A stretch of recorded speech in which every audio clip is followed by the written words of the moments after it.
increase the amount and volume of trade between our two countries, to increase the volume of investment between our two countries, while we are fast-tracking the process of infrastructural development in order to facilitate the movement of goods, people, and services between our nations.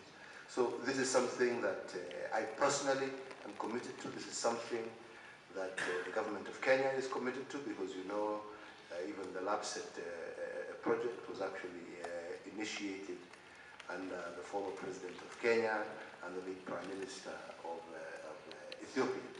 And this is a commitment that we are proceeding along. We are working to begin with the first 3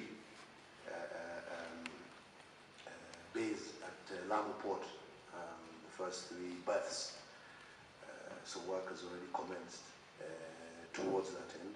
On the Kenyan side, we are hoping to complete within a year and a half, hopefully, the road connecting Kenya all the way up to Moyale in order to open that transport corridor, as well as working on rail links as well between our two countries. So this is the new commitment that we are bringing onto the table. So despite our cooperation and strong partnership in other areas, we also want to see an increase in the people-to-people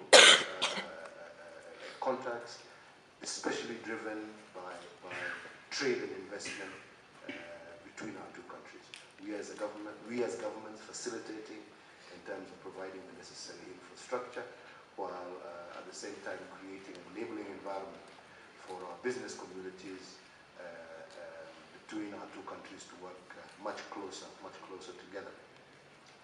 With regard to the fight against terror, this is one area where I can openly say that we partner very closely. Kenya and Ethiopia are both countries that have been targets of terrorism.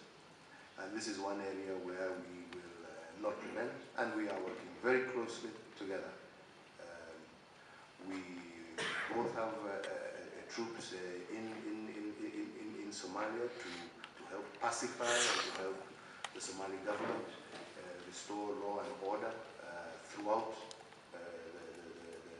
the country. We have joint workings on how to tackle this terror threat, because terrorism is not just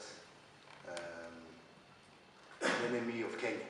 It is an enemy of Ethiopia. It is an enemy of the whole world. And we must take a common stance